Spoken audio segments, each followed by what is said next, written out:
أعوذ بالله من الشيطان الرجيم. بسم الله الرحمن الرحيم.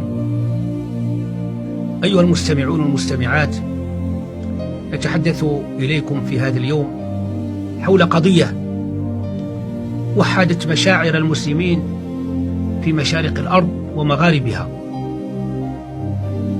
وهذه القضية هي قضية إخوتنا في فلسطين، في غزة وفي القدس وضواحيهما،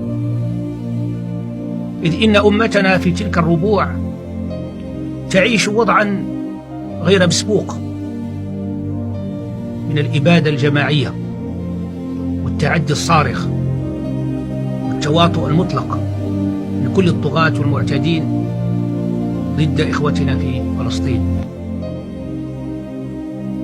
وحقيقة مشاعر مؤلمة وحادة ومؤرقة لكل من له قلب حي وعقل بصير، ولكنها في ذات الوقت كما قال الله تعالى: كتب عليكم القتال وهو كره لكم، وعسى أن تكرهوا شيئا وهو خير لكم، وعسى أن تحبوا شيئا وهو شر لكم، والله يعلم وأنتم لا تعلمون. حقيقة تعيش أمتنا في تلك الربوع مأساة كبيرة جدا، وحرب في الواقع هو ليس قتالا، بل هو قتل متعمد، ولكنه بفضل الله سبحانه وتعالى منح هذه الأمة حياة جديدة في المشاعر الموحدة والأخوة الإسلامية المطلقة والتضامن بين مختلف المسلمين والعرب في مشارق الأرض ومغاربها تجاه مناصرة ومحبة والتضامن مع إخوتنا في فلسطين، ومعاداة ورفض هذا الاحتلال وأعوانه رفضا مطلقا. السلاح الحقيقي الذي يمكن أن نهزم به الأعداء ونحقق أهدافنا ومقاصدنا كأمة مسلمة ذات أبعاد حضارية ودعوية وإنسانية ليس هو الإمكانات التقنية ولا الصناعات التسلحية المتطورة ولا الإبداعات التكنولوجية، وإن كان كل ذلك مهما، ولكن الأهم والأعظم من كل ذلك وصناعة إنسان المقاوم، الإنسان الشجاع، الإنسان الصامد، الإنسان المستميت. هنا في الحقيقة نرى دماء غزيرة تهرق، ونرى أيتاما وأرامل ومعوقين، وأضعاف ذلك أمواتا أشلاء ومقطعين، كل ذلك نراه، ولكن النصر بادئ في صمودهم وتحملهم ورفضهم للعدو. لم يوجد منذ هذه الحرب البشعة المبيدة التي انطلقت أن لسانا واحدا يوالي المحتل أو يعبر عن موالاته أو يرغب في مساكنته ومجاورته، بل يرفضون أن ينسب البلد أو أي منطقة من مناطق فلسطين المحتلة العزيزة، مهما كانت الضغوطات، مهما كانت الدوافع، يرفضون أن تكون للمحتلين مسكة من الانتساب والولاء لهذه الأرض الطاهرة. الإنسان حينما يكون في مستوى الحدث هو المهم، ولذلك نحن لا نقيس الهزائم والخسائر بمقدار الدماء، لأن هؤلاء الصهاينة قتلوا عشرات الآلاف وأكثر، ولكن هل واحد منهم يستطيع أن يضيف لحياته يوما واحدا من أيام الذين قتلهم فيفخر أو يفخر أنه قتل هذا واستبدله بنفسه. لا يستطيع، حينما يأتي أجلهم سوف ينتهون. ومن لم يموت بالسيف مات بغيره، تنوعت الأسباب والموت واحد.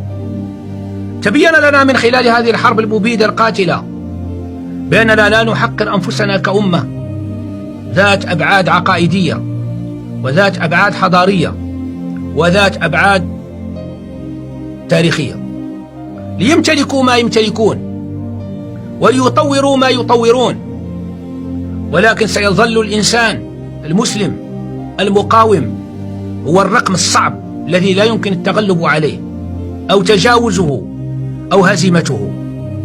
والهزيمة كما قلت ليست بأن تقتل زيدا أو عمرا، الهزيمة أن تفرض فكرتك، أن تحقق مشروعك، أن تريح نفسك ببناء ما تريد. فهل الصهاينة حصلوا على شيء من ذلك؟ كلا، ولن يحصلوا عليه أبدا. لن يحققوا لأنفسهم راحة ولا حضارة. نعم، سيواصلون مزيدا من التدمير والتقتيل، ولكنهم فقط سوف يقفون على هذا. لماذا؟ لتتضاعف استحقاقاتهم العقابية عند الله عز وجل، ليكونوا أهلا أن يعذبهم الله تعالى عذابا لا منتهى له ولا سقف له، والله تعالى ولي ذلك.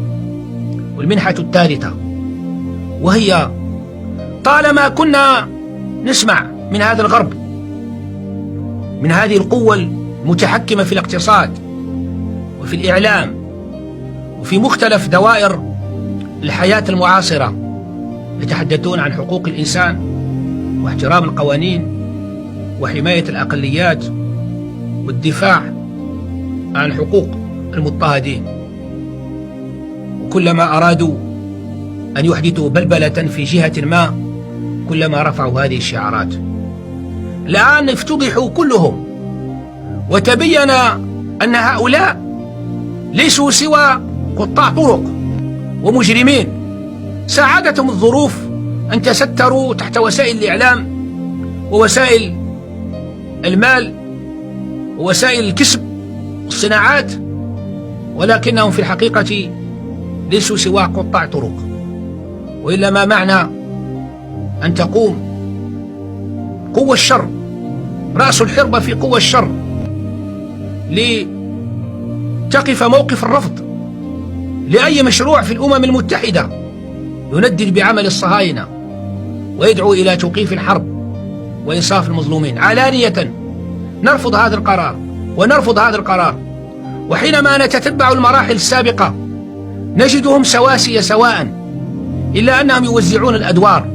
تارة يقومون بالإبادة بتغطية وتنفيذ أنظمة مستبدة ظالمة غاشمة، وأخرى تحت عصابات ومجموعات قاتلة بأسماء ربما حتى تكون أسماء إسلامية، وأحيانا علانية يفعلون ذلك بأيدي الاحتلال ومواطأته. هذا الافتضاح يجعلنا نشعر بأن الحماية الحقيقية لأمتنا الإسلامية ليست بأن تعتمد على قوانين هؤلاء أو مؤسسات هؤلاء أو تحالفات هؤلاء، ولكنها تعتمد بالأساس على ما دعا إليه القرآن الذي يقول بوضوح: وإن نكثوا أيمانهم من بعد عهدهم وطعنوا في دينكم فقاتلوا أئمة الكفر إنهم لا أيمان لهم لعلهم ينتهون. ألا تقاتلون قوما نكثوا أيمانهم وهموا بإخراج الرسول وهم بدأوكم أول مرة أتخشونهم؟ فالله أحق أن تخشوه إن كنتم مؤمنين. قاتلوهم يعذبهم الله بأيديكم ويخزيهم وينصركم عليهم ويشفي صدور قوم مؤمنين ويذهب غيظ قلوبهم ويتوب الله على من يشاء والله عليم حكيم. أم حسبتم أن تتركوا ولما يعلم الله الذين جاهدوا منكم ولم يتخذوا من دون الله ولا رسوله وللمؤمنين وليجة والله خبير بما تعملون. إن قضية فلسطين وحدت المشاعر، وحدت الأفكار، وحدت الأمة، ولكنها في ذات الوقت مسؤولية وأمانة في عنق كل مسلم يؤمن بالله ورسوله، أن لا يقر له قرار، ولا تنغمض له عين، ولا يستقر له بال حتى ينتصر إخوتنا في فلسطين. فقد يكون من الجهاد النافع أن نعادي هؤلاء الظالمين والمتواطئين معهم، وأن نقاطع بضائعهم، وأن نجعلهم في المكان الذي يستحقون فيه، كما قال الله تعالى: لا تجد قوما يؤمنون بالله واليوم الآخر يوادون من حاد الله ورسوله ولو كانوا آباءهم أو ابناءهم أو إخوانهم أو عشيرتهم أولئك كتب في قلوبهم الإيمان وأيدهم بروح منه ويدخلهم جنات تجري من تحتها الأنهار خالدين فيها رضي الله عنهم ورضوا عنه أولئك حزب الله ألا إن حزب الله هم المفلحون والحمد لله رب العالمين.